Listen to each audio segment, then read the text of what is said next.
May 5th, 2026.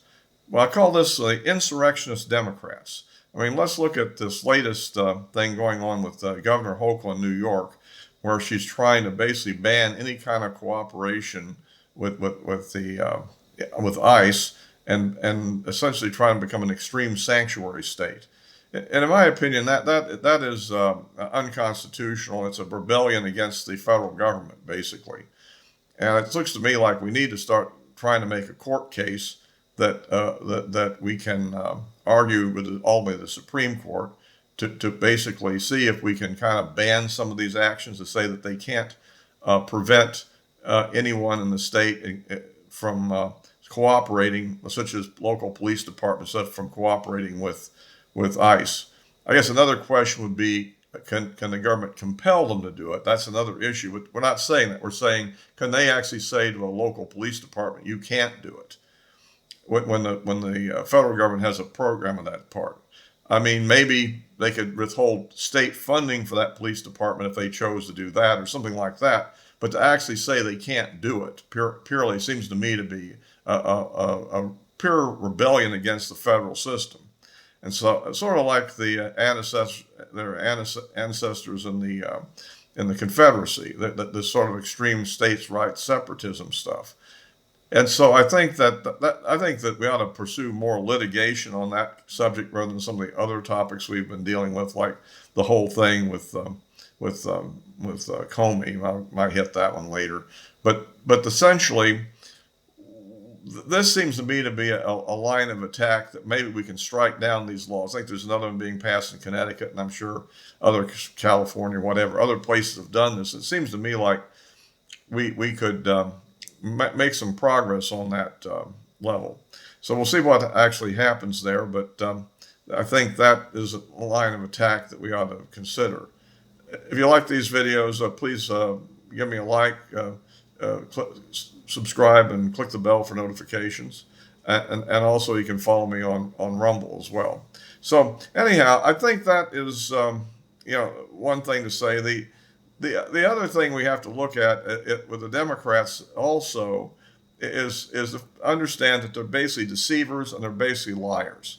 You have to consider that this Governor Spanberger in Virginia had styled herself as this moderate Democrat, and now she's pretty much coming across as a complete radical once in office. And that needs to be a recurrent campaign theme that the Republicans need to hit.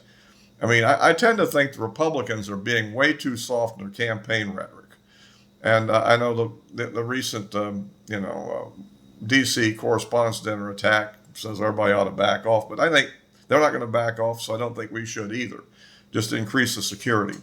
Because my opinion is that, and maybe train the Secret Service to shoot a little bit better than hit the guy. And right now this wacky judge they got in there is saying that he's being treated really bad in a local jail when you consider how bad all the people protesting on January the 6th were treated. And some of which, anyway, I don't want to get too much into that subject. I'm just saying this is typical. And like I said in my last video, I wouldn't be at all surprised if he doesn't get convicted of the attempted assassination. I think pretty clearly he should get convicted of actually firing a round at the Secret Service agent. And of course, the weapons charge, which should be something that the D.C. people can't. I mean, they're always for strict gun control. But I think the rest of it, I don't know if we can get a conviction on that in that district, unless we can somehow get some kind of a change of venue, which we apparently can't. And change of venues, if they ever do occur, usually are on the benefit for the benefit of the defendant, of course. So anyhow, but so that's one thing to look out for. I think we need to increase take a stronger position on the Democrats. I think that they need to be called as the deceivers they are, and of course the neo-Marxists that they're becoming.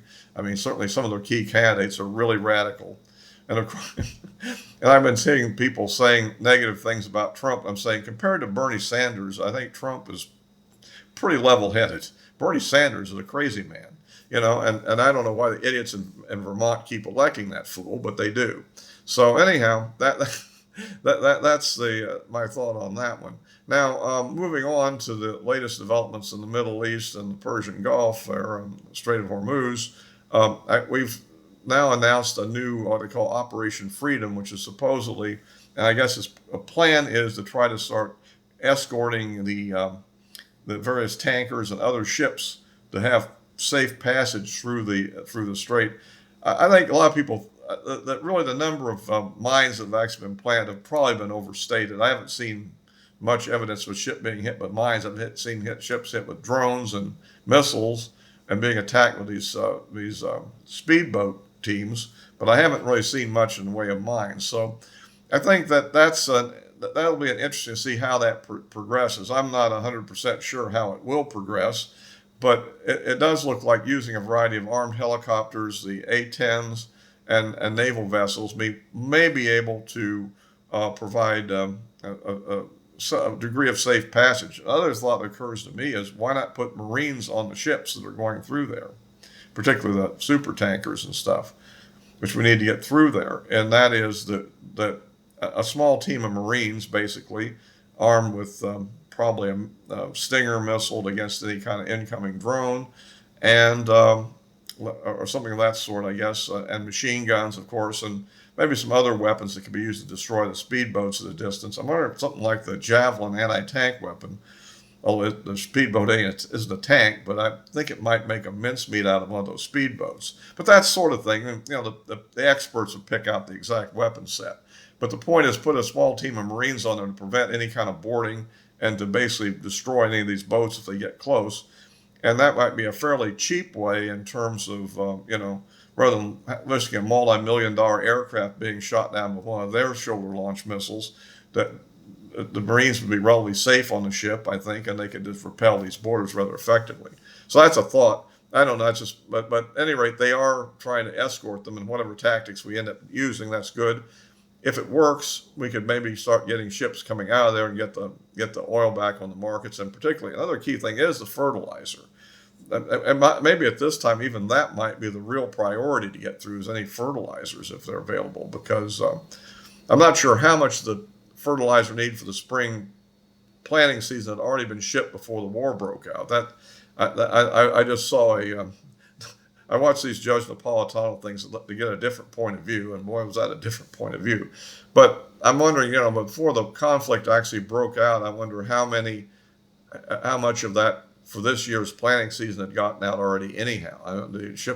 Ships take a while to get to the United States, or could get to India quicker, and maybe South America would take about just like the United States, so we're close to it. So I would think that Asia would be somewhere in the middle, maybe. I would think that a lot of that would already have been shipped by the time the war broke out. What was it, on late February, almost beginning of March? So I'm thinking that perhaps, that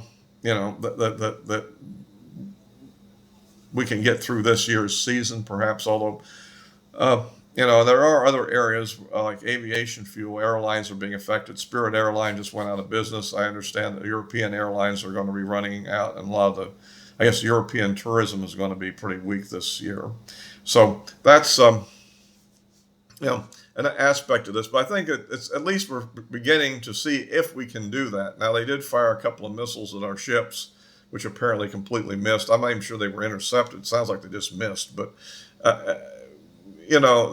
we'll just have to see what they can do and whether or not it gets to the point where we need to retaliate and begin an air campaign or not. I kind of like the idea of having them shoot first this time, because we got so much political backlash because we shot first last time. Well, this time, if they break the ceasefire, then I think it's kind of conflict is on. So we'll see what happens. I mean, there's a lot of things we can still do to do damage. To their infrastructure, and if necessary, that might happen. So, so at any rate, that's. But hopefully, we can keep the ceasefire in place. And right now, I think we're having. It's going to be very difficult, though. I still think to get the negotiation the direction we want, except for the fact that I still think that China and maybe to some degree Russia, but particularly China, I think really would like to have this thing end, because they are probably losing more oil shipments and for that matter, fertilizer shipments out of it than anybody else is, you know? I mean, and so, particularly with the blockade.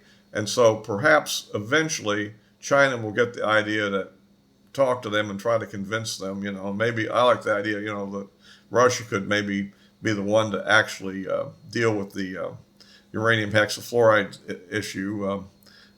I don't like the idea of putting large numbers of American personnel inside of Iran, because I think they might very well be, we might end up having a renewed conflict and under adverse conditions with people becoming victims and hostages and stuff.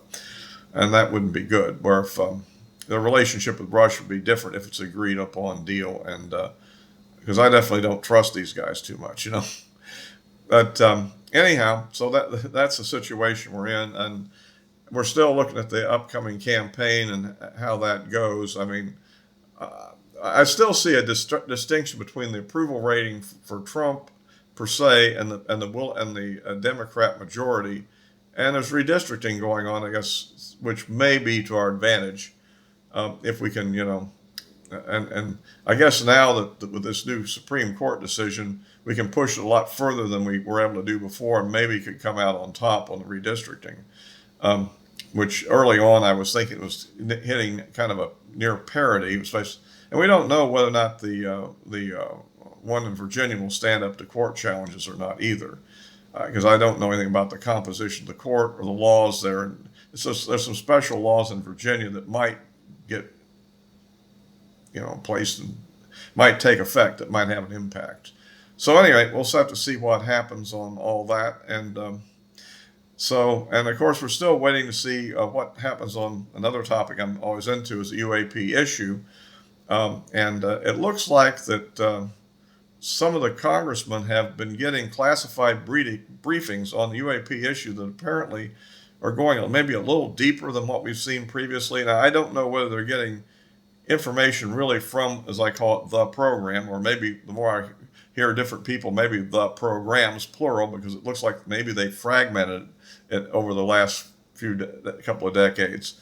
But whether there was real insight from people who really are working with the retrieved craft and alien bodies and all that sort of thing, or whether this is just more whistleblowers that have talked to them who are conveying classified information they've had as whistleblowers, but it isn't necessarily the official stuff. Like, the whistleblowers probably will not be able, in almost all cases, to actually provide the kind of definitive pictures and technical data that the program itself would, of course, have, as if in fact our understanding of what's going on is accurate, which I think it is.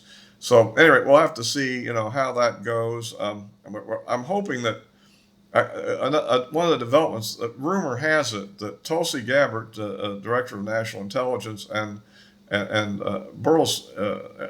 Congressman Burleson actually went to Area 51 to check things out, and we don't know whether they were able to go on south to this S4 that's been discussed, because it looks like whatever else we think about the various information from our you know, Bob Lazar, I do think he's providing accurate information that this facility does exist.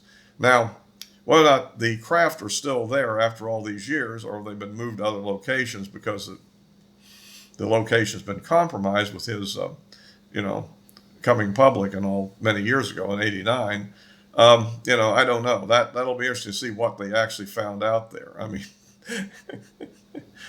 this is an interesting situation. So, anyway, that kind of hits the main points I want to cover in this particular video. So, as always, I'll be placing this video on YouTube and Rumble, and the address of my social media accounts are in the description below. So, all for this time.